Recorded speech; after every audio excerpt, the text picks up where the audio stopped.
Jangan di skip kalau lo mau buat video hotel atau real estate yang estetik. Skuy.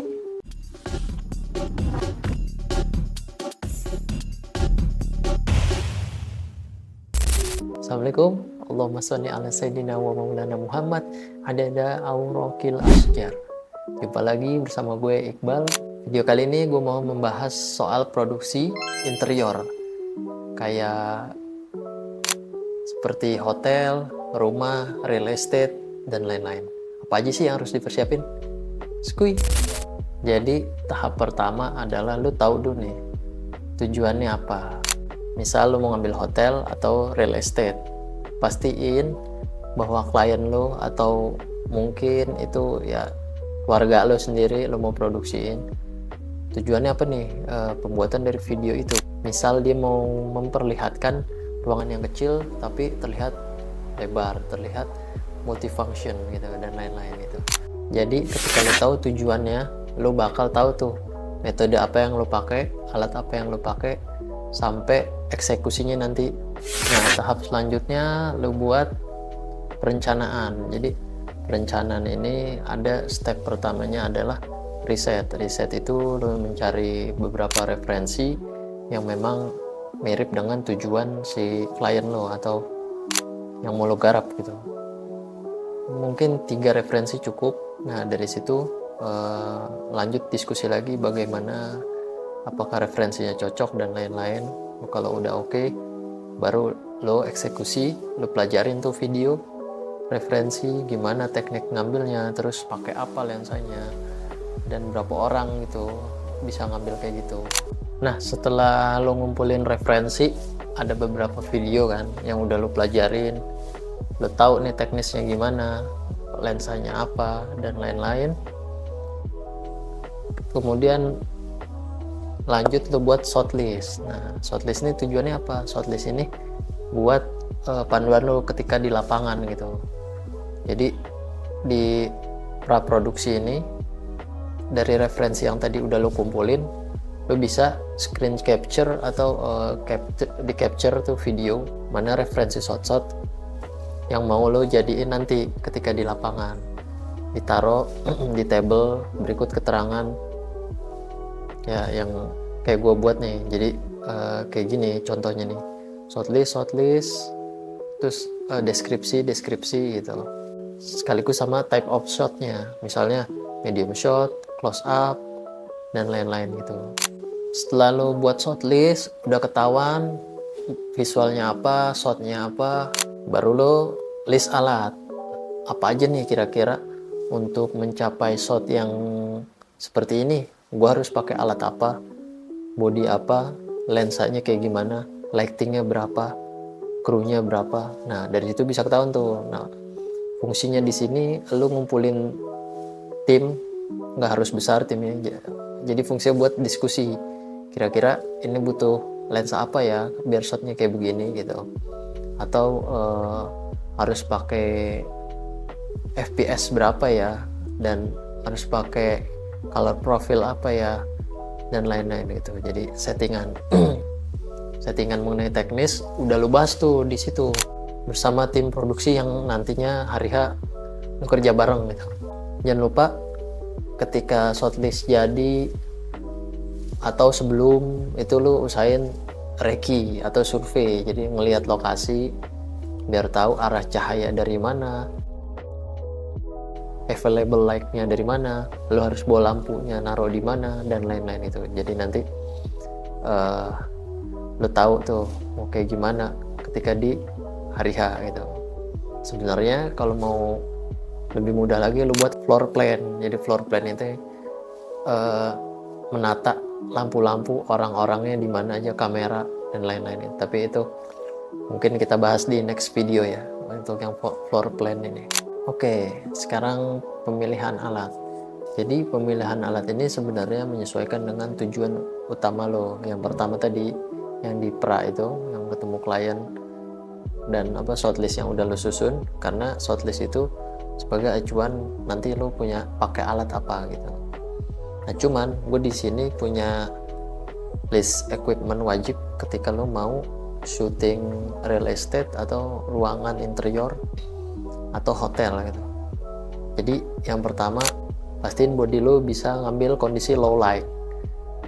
Ya kalau sensor sih pilihannya, tapi sebaiknya memang full frame atau APS-C masih oke, tapi yang bisa low light gitu.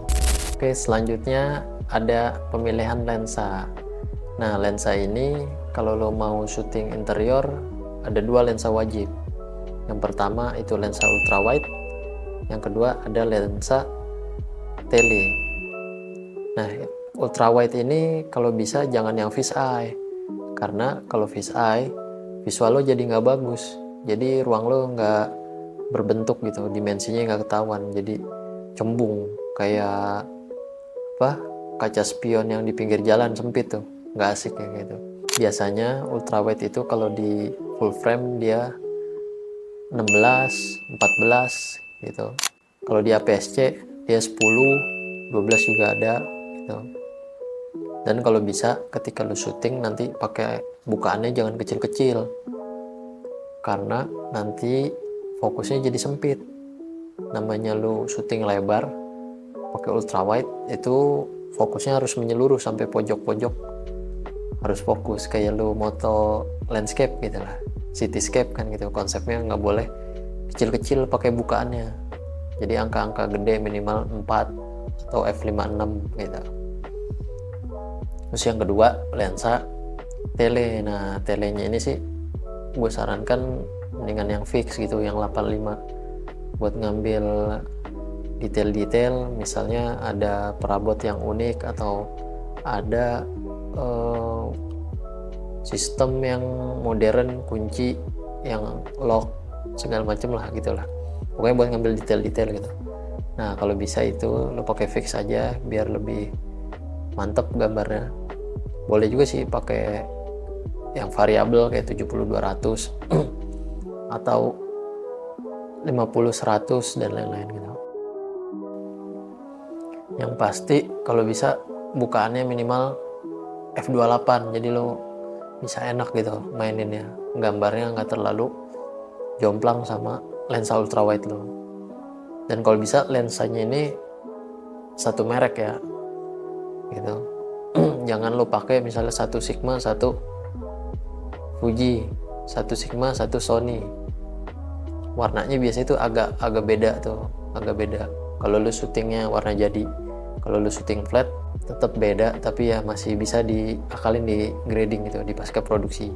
Selanjutnya ada gimbal. Nah, gimbal nih wajib banget nih sekarang. Gimbal itu menolong kita videographer atau pekerja visual ini dari membawa slider, bawa tripod, monopod gitu. Ya walaupun memang fungsinya beda sih, tapi setidaknya kalau buat darurat si gimbal ini bisa menggantikan fungsi dari alat-alat yang tadi gitu.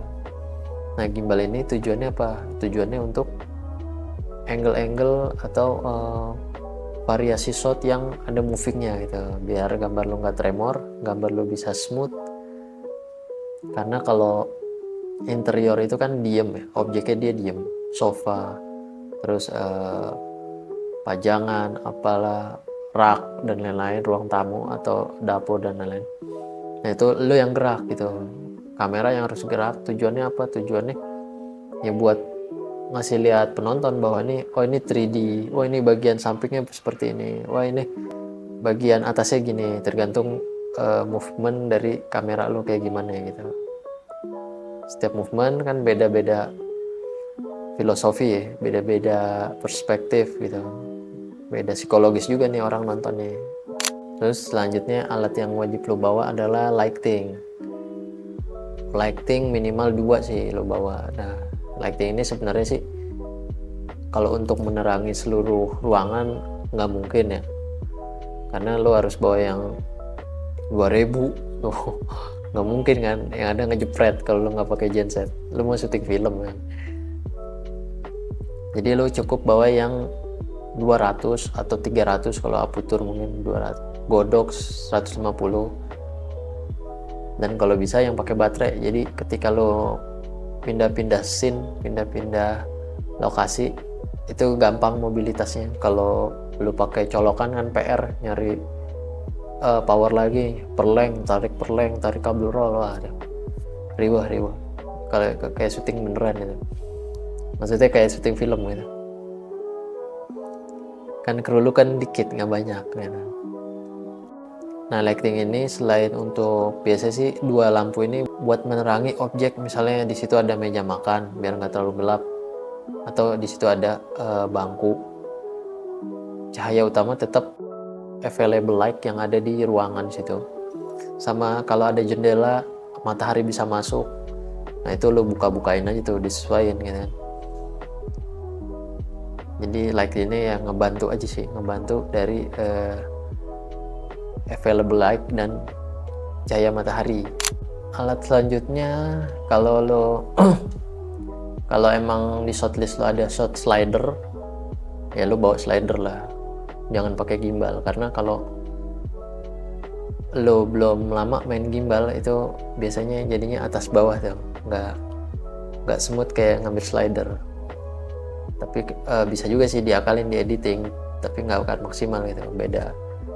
Kalau lo memang proper dan ada timnya, ada krunya yang buat nyusun slider, ya silakan bawa slider, itu akan lebih bagus hasilnya. Kemudian jangan lupa baterai cadangan, memori, pembersih lensa. Kalau tiba-tiba lensa lo kepegang atau kena debu kan bisa langsung dibersihin gitu. Terus jangan lupa juga alat pendukung selain dari alat kamera gitu.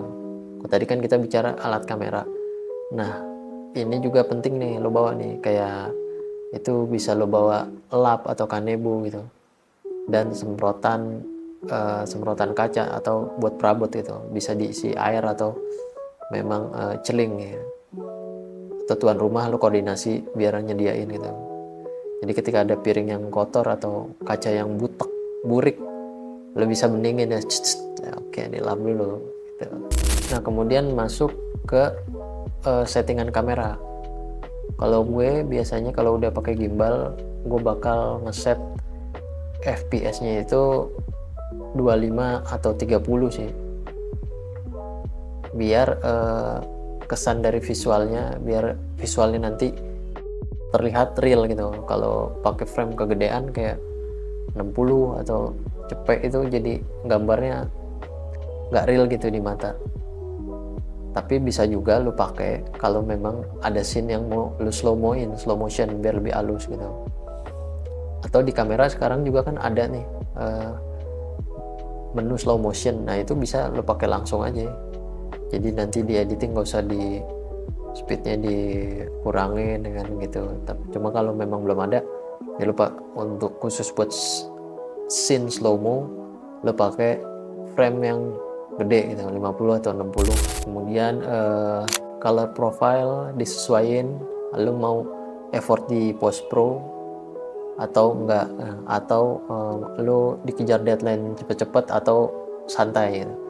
Kalau cepet-cepet saran gue lu set warna jadi aja yang di kamera, tinggal lu setting di situ, saturasi, shadow, highlight dan lain-lain. Tapi kalau memang nggak ada settingan itu, ya lu pakai aja settingan yang memang ada gitu. Kalau di kamera entry level kan memang terbatas ya settingannya, nggak kayak kamera yang dipakai profesional gitu. Ya maksimalin aja dengan menu yang ada gitu. Color profile terbaik yang mana gitu menurut lo? Atau kalau mau flat, kalau lo punya waktu lebih banyak di post pro, ya silahkan juga.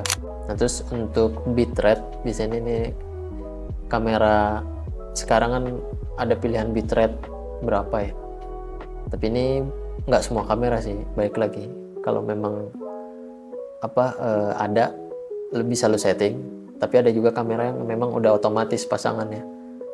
Misalnya lo set 4K, bitrate-nya pasti cepet gitu. Ada juga kamera yang lo ngeset 4K, lo bisa pilih cepet 200 sampai 400 dan seterusnya gitu. Dan resolusi menurut gua kalau memang kamera lo bisa 4K, ya set aja 4K. Memang agak besar sih jadinya kan, bitrate juga minimal cepet deh kalau 4K itu. Kalau di Fuji sih cepet ya, kalau di Canon setahu gue cepet juga. Sony mungkin cepet apa 72 gitu, lupa kan. Jadi tujuan lu set 4K ini biar lebih aman ketika lu di pasca produksi gitu, bisa lo scale, bisa lo main-mainin lah gitu.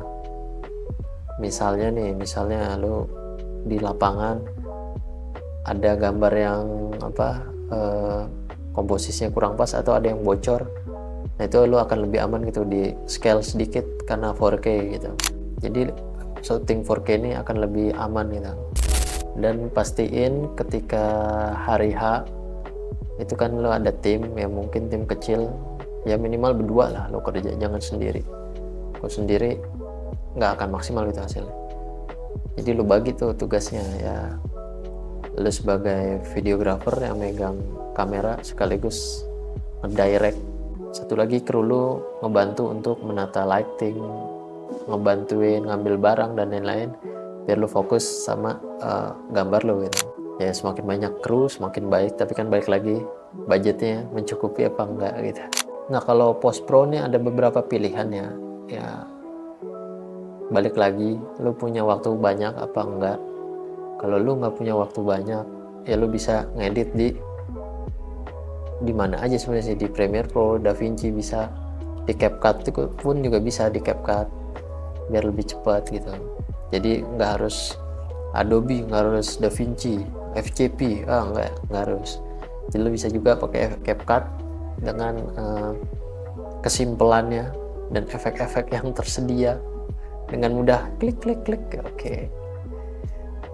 Kalau lu punya waktu lebih, mau lo color grading, mau lo apain lah gitu, lu bisa masuk ke Premiere atau DaVinci. Tapi enak sih buat color grading tuh DaVinci atau Lumetri Color kalau di Adobe Premiere. Itu selera sih, gimana lu terbiasanya aja nyeting itu. Jadi yang tadi kita bahas itu adalah untuk produksi skala middle lah. Jadi buat di medsos lah, di YouTube, di web masih bisa gitu. Tapi kalau udah TVC atau yang lebih besar layarnya atau marketnya lebih luas, misalnya hotel yang memang serius gitu, itu mungkin lo bisa memperbesar timnya lagi. Atau real estate yang memang megah kan, lo bisa memperbesar timnya dan alatnya gitu, disesuaikan gitu. Karena alat SDM ini tergantung pada budgetnya berapa, cukup apa enggak. Jangan sampai lo mau karya lo bagus banget tapi lo nombok, tapi lo enggak dapet sesuatu dari situ. Jangan kayak gitu juga. Jangan lupa dukung channel ini dengan cara subscribe, like, comment, dan share untuk gue bisa berkonten secara istiqomah. Buat apa lagi, kalau lu punya masukan atau punya ide mau bahas apa, jangan lupa di komen aja, tulis, nggak apa-apa, buat evaluasi gue juga. Kalau lu punya kritik dan saran, dibagi ke gue biar gue nyemil juga. Oke, gue pamit. Wassalamualaikum. Skuy.